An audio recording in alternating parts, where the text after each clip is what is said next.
Assalamualaikum Assalamualaikum warahmatullahi warahmatullahi wabarakatuh. wabarakatuh. Salam pramuka. Membuka acara perkemahan penerimaan tamu Ambalan 7 online. Ketika hampir semua serba murah, jadi sekarang karena digitalisasi semua barang, semua ini murah dan terjangkau. 50% pekerjaan dilakukan oleh robot. Bahkan di industri-industri besar itu sudah memakai robot.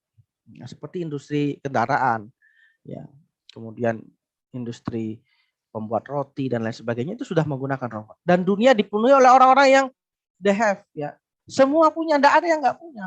HP itu semua dari orang miskin dan orang kaya sama. Dan super have ada yang dia punya segalanya. Dan tidak ada lagi yang the have not. Tidak ada lagi yang tidak punya. Ya, bahkan sekarang pemerintah menggelontorkan pulsa untuk para siswa. Artinya dengan itu semua wajib punya teknologi. Maka kita sebagai generasi muda yang baik, ya, pramuka yang baik, kita manfaatkan nih semua kebaikan-kebaikan ini yang diberikan. Ya, kebaikan-kebaikan ini. Cinta tanah air.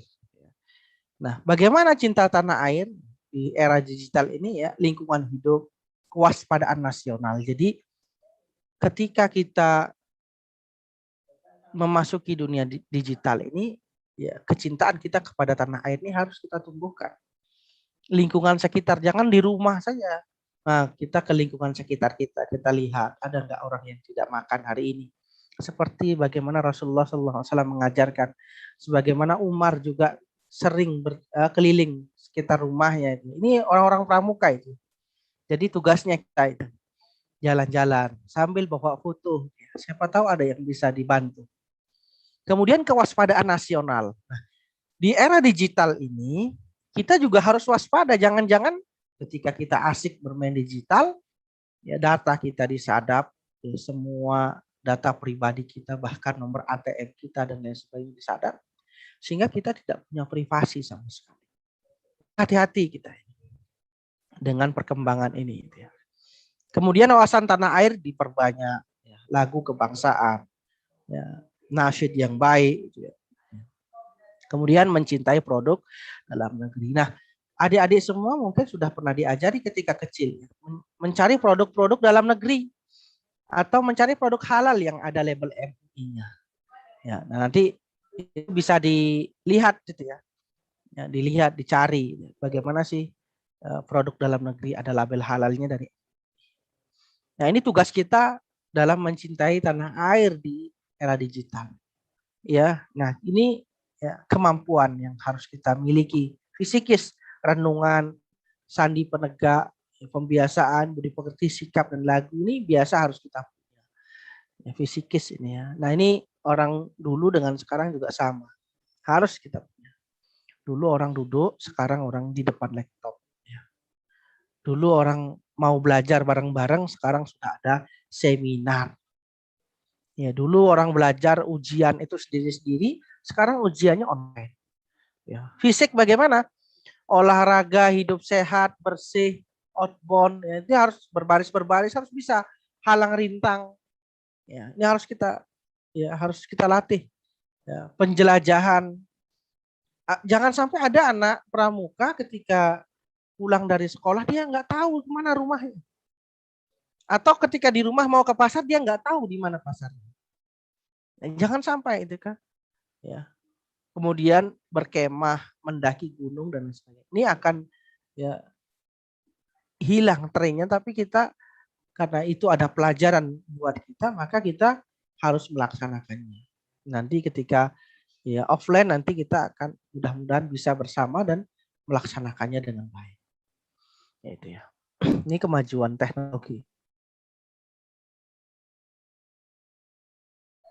Menyulitkan upaya pemulihan ekonomi, ya, belum lagi ada konflik horizontal dan vertikal yang terjadi dalam kehidupan sosial, ya. Salah satu akibat dari semua krisis yang terjadi itu melahirkan ancaman disintegrasi bangsa atau perpecahan. Ya.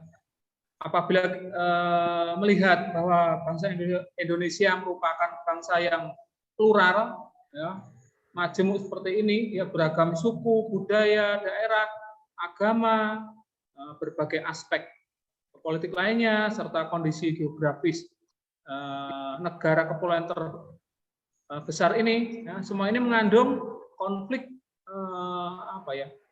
yang dapat merugikan atau mengganggu persatuan dan kesatuan bangsa. Ya, kalau terjadi disintegrasi bangsa atau perpecahan. Ya, dewasa ini dampak krisis multidimensi telah memperlihatkan, ya, tanda-tanda awal munculnya krisis, ya, dengan krisis kepercayaan diri, kemudian rasa hormat diri sebagai bangsa, ya, ini muncul, ya, mulai muncul. Dan makanya kita sebagai generasi penerus, bagaimana cara kita harus bisa percaya diri sebagai bangsa Indonesia, ya. Kemudian krisis kepercayaan sebagai bangsa itu dapat berupa keraguan, ya, keraguan terhadap kemampuan diri kita sebagai bangsa untuk mengatasi persoalan-persoalan. Ya, padahal kita itu sebenarnya anak-anak Indonesia, anak-anak yang pinter, yang cerdas. Ya, seolah-olah kok krisis kok tidak ada habis-habisnya, ya, pada saat-saat ini. Kemudian ada juga untuk garis bangsa krisis yang terkait dengan politik, ya. Ada daerah yang ingin merdeka, ya, misalnya daerah Papua Barat, padahal masih dalam lingkup Negara Kesatuan Republik Indonesia. Karena apa? Awalnya mereka kurang dari kita, ya, kurang percaya diri untuk membina mereka atau bagaimana, ya. Kemudian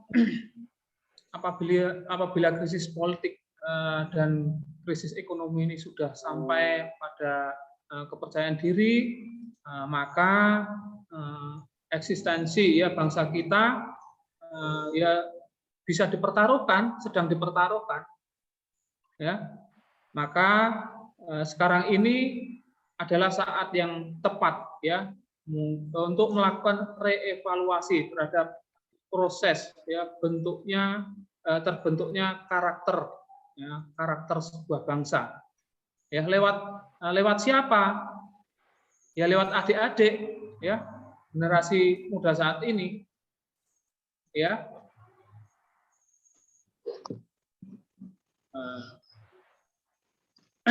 Karena apa? Boleh jadi persoalan yang kita hadapi saat ini, ya, berawal dari kesalahan atau kesalahan dalam menghayati atau menerapkan konsep, ya, konsep tentang bela negara, wawasan kebangsaan, ya, yang menjadi pondasi, ya, pondasi keindonesiaan, ya, pondasi kita, ya. Kesalahan ini dapat menjerumuskan Indonesia. Pemimpinan itu adalah kata kuncinya mempengaruhi, gitu. Jadi gimana caranya, gitu. Jadi seorang pemimpin itu adalah orang yang bisa mempengaruhi orang lain sehingga orang lain tuh nanti sukarela mau bekerja apa, mau ngelaksanain apa. Nah, kata kuncinya mempengaruhi, ya. Jadi seorang pemimpin bisa mempengaruhi, ya. Kalau saya pernah jadi ketua DKN, berarti saya bisa mempengaruhi pramuka penegak pandega seluruh Indonesia dan di atas juga, ya, ada pembina-pembinanya. Oke, ini kemudian tugasnya pemimpin. Tugas pemimpin adalah yang pasti bekerja sama. Yang kedua, adik-adik, ya, di sini insya Allah kan insan kamil semua, ya, yang paham agama, yang ngerti, yang baca Al-Quran, dan lain-lain. Pada intinya adalah kata kuncinya adalah tanggung jawab dan mempertanggungjawabkan, gitu. Kemudian kita juga harus jadi politis, gitu. Politis ini artinya yang dimaksud adalah kita tahu mana kepentingan kelompok, kepentingan bersama, dan kepentingan umum, gitu. Nah, kayak kita harus bisa berpolitis dan harus bisa menjadi diplomat. Kemudian kita akan mengambil keputusan, menyeimbangkan tujuan dan prioritas, dan yang terakhir adalah analisis konseptual. Nah, kemudian tujuannya, ya, tujuan leadership. adalah mencapai tujuan untuk bisa memotivasi orang atau mempengaruhi yang tadi ya. Kemudian, nah ini tipe-tipenya ya, tipe-tipe pemimpin. Ada yang modelnya birokrasi, dia modelnya pakai surat, gitu, pakai surat-suratan. Perintahnya lewat administrasi semuanya. Ada yang modelnya delegasi, dia memberikan kepercayaan penuh, gitu. Ada yang modelnya namanya otokratis atau biasanya kita sebutnya otoriter, jadi perintah-perintah aja, gitu. Kemudian yang terakhir adalah partisipatif, artinya dia mengajak teman-temannya untuk bisa yuk kita mimpin ya. Status doang, saya ketua ini semua status, tapi semuanya kita sama. Cuma bedanya saya akan menyampaikan dan akan mempertanggungjawabkan. Gitu. Nah, kakak nyebutnya kalau ada leadership, ada namanya followership. Gitu. Nah, followership ini sebuah ilmu juga sebenarnya ya memang harus kita pelajari supaya kita tahu orang kita tuh model kayak gimana sih, atau teman-teman kita atau pasukan kita kayak gimana. Nah, yang pertama adalah orang tipe yang pragmatis. Nah, pragmatis ini orang yang lurus, teman-teman. Lurus tuh maksudnya ya udah, saya disuruh apa, saya ngerjain apa, ya udah, saya jalanin itu aja. Kemudian yang kedua ada yang paling bawah itu, yang bawah adalah pasif. Nah, pasif ada orang-orang yang pasif. Nanti saya kasih tahu ya solusinya buat ngejalanin orang-orang pasif kayak gimana. Ya orangnya yang nggak bisa diapa-apain ya kadang-kadang gitu, tapi mudah-mudahan bisa kita gerakan kepada pragmatis nantinya atau ke selanjutnya. Kemudian ada yang modelnya exemplary. Exemplary ini adalah teladan. Dia tuh yang support, yang wah ya ini harus kerja nih, harus ini gitu ya. Kemudian ada yang konformis. Konformis ini yang dia cuma berjalan sesuai kenyamanan dia. Kalau saya nggak nyaman, saya nggak ikutan gitu. Jadi beda sama pasif ya. Kalau pasif nggak mau tahu. Nah kalau konformis ini dia nyari kenyamanan. Jadi biasanya kamu harus tahu nih kenyamanan dia nih apa. Oh berarti dia harus sambil makan gitu atau sambil ada main game atau apa. Nah itu tergantung. Nah yang terakhir yang unik adalah alienate. Alienate ini adalah alien ya. Saya maksud alien. Nah alien ini sebenarnya yang saya maksud adalah dia tipe follower yang sebenarnya keren, tapi nggak diberikan ruang sama kita gitu. Nah biasanya kita jarang menemukan orang-orang ini karena kita berpikirnya di atas aja. Nah, ini perlu dikomunikasikan. Kadang-kadang orang-orang alienate ini orang-orang yang pinter, orang-orang yang bisa jadi explorer tapi nggak bertemu, makanya dia akan merasa asing gitu kan. Kayak merasa jadi kayak alien nih, kok saya sendiri ya yang mikir kayak gini, kok ketua saya begini. Nah itu orang-orang yang alienate. Nanti saya kasih tahu cara-caranya. Nah kemudian ini ada beberapa kata kunci ya dari kata kolaborasi. Tapi pada intinya dari kolaborasi atau bekerja sama adalah damai sama diri sendiri, kuasai ego diri dan kontrol keakuan dalam diri. Jadi saya yang lebih hebat atau apa? Atau sebutannya narsis atau mau menang sendiri. Nah yang penting adalah keterbukaan, kerendah hatian dan kontribusi. Akan saya jelaskan tentang adat yang ada di SMIT Nur Hidayah ya. Yang pertama nih, SMIT Nur Hidayah itu punya amsal ambalan ya yang berbunyi Pradana Candrasa Dharma Laksana. Yang artinya pemimpin umat yang bersenjata kesucian, kebaikan serta ketakwaan ketika bertindak, berkata dan berpikir. Ya, berdasarkan pasal 10 Tata Adat tahun 2020-2021. Lalu juga menurut pasal 11, nah dari kemarin belum kakak tunjukkan nih. Nah, menurut pasal 11 kita memiliki pusaka adat. Nah, ini pusaka adat kita. Nah, pusaka adat kita namanya adalah Pedang Dharma Laksana. Dengan filosofi melambangkan sebuah keberanian, ketegaran dan sebuah keyakinan berperang dalam gelapnya zaman. Oke. Nah, ini Pedang Dharma Laksana. Yang kakak pegang saat ini adalah pusaka adat ya yang dimiliki oleh SMIT Nur Hidayah. Gunanya apa, Kak? Ini untuk Ran Muda, Eksprada, PPTA ya ataupun kegiatan-kegiatan lainnya. Ini sebagai tanda berlakunya kegiatan adat dalam suatu kegiatan dan juga sebagai identitas pangkalan. Nah, ini juga memiliki nilai kesakralan nih. Waduh, ini sakral-sakral apa nih ya? Yang pertama, pusaka adat hanya boleh dipegang ya, dipegang dan digunakan oleh pemangku adat. Selain PA, ya, selain PA, jika tidak sengaja menyentuh, menyenggol, akan mendapatkan sanksi. Lalu kedua, pemangku adat tidak dapat istilahnya jika tidak dapat melaksanakan ya tugasnya, maka diberikan kepada PA, pelaksana pemangku adat. Dan juga dalam keadaan mendesak, pusaka adat dapat dipegang oleh orang-orang yang diberi mandat seperti itu. Baik, lalu nih yang di kepala apa nih Kak? Aduh, harusnya kan baret nih, kok putih-putih nih. Pemangku adat Ahwat juga seperti itu tuh, pakai putih-putih. Untuk yang isukan ya, untuk yang laki-laki ini menggunakan sorban, ya, menggunakan sorban putih, dan untuk yang putri menggunakan selendang putih. Filosofinya kedua pakaian tersebut ialah kain putih yang seperti kain kafan, mengingatkan pada tiap-tiap pandu ambalan Hamka Malahayati tentang kematian, sehingga mengingatkan akan adanya Allah Subhanahu wa taala. Baik, tadi sudah penjelasan dari pusaka, lalu juga pakaian dan amsal ambalan. Selanjutnya akan minum minuman adat, ya, yaitu es kelapa gitu. Kelapa. Untuk penjelasannya, kenapa sih Kak harus arem-arem? Kenapa sih harus kelapa? Kenapa nggak pakai sate usus? Atau kenapa nggak pakai es cendol gitu? Ya, dengan mengucap Bismillahirrahmanirrahim, silahkan adik-adik mulai meminum minuman adatnya. Dan sembari itu akan dijelaskan oleh pemangku adat Ahwat, Kak Azra Elfreda. Dipersilahkan. Baik, terima kasih Kak Naufal.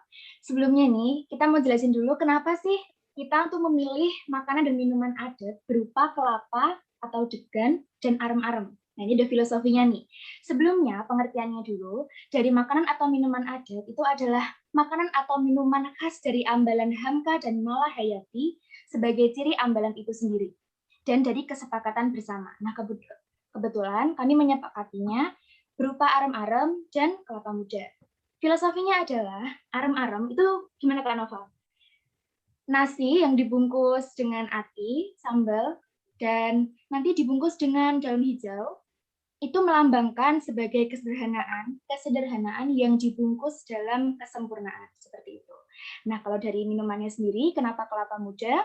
Itu karena kelapa sendiri mempunyai manfaat yang sangat banyak bagi kehidupan kita, seperti juga buku pramuka tunas kelapa, seperti itu.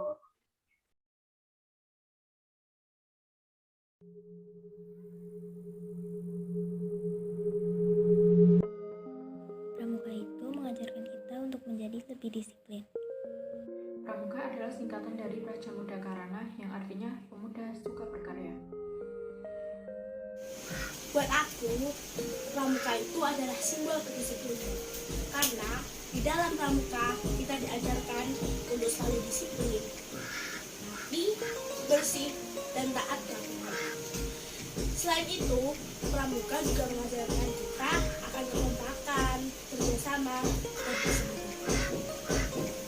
Pramuka sejati tak akan pernah berhenti untuk menyelamatkan negeri ini, walaupun badai COVID-19 masih menyelimuti. Pramuka itu melatih kita untuk menjadi mandiri, memupukkan rasa kedisiplinan, menumbuhkan semangat kerjasama, dan juga meningkatkan kepedulian pada sesama. Pramuka itu mengajarkan kerjasama dalam tim.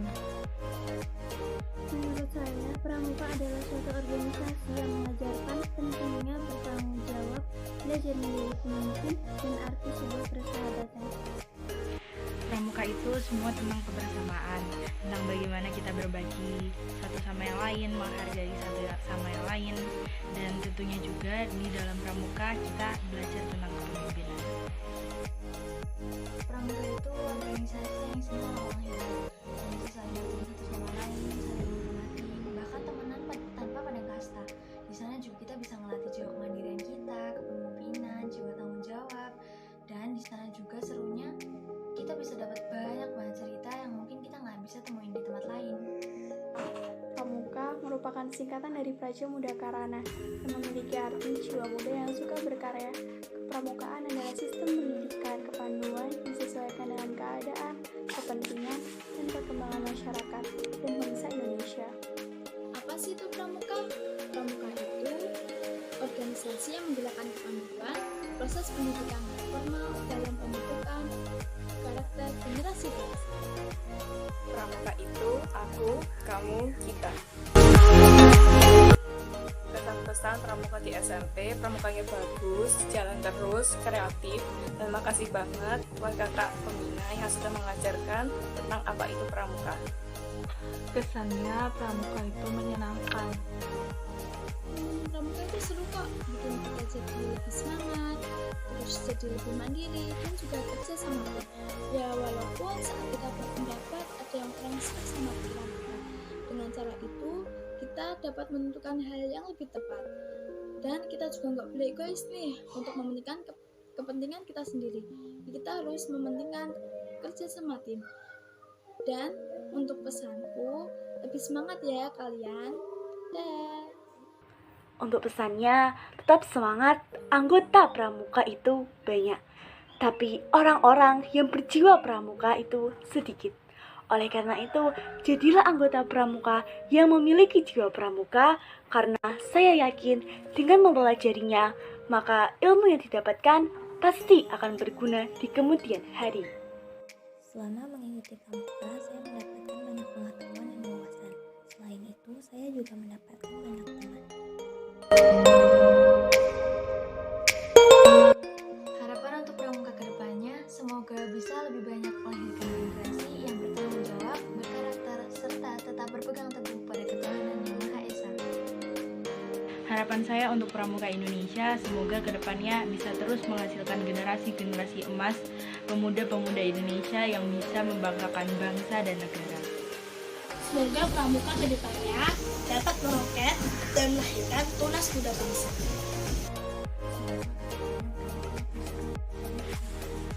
Saya untuk pramuka kedepannya adalah dapat menjadi salah satu penyangga hidup yang penting bagi keadaan saat ini maupun kedepannya.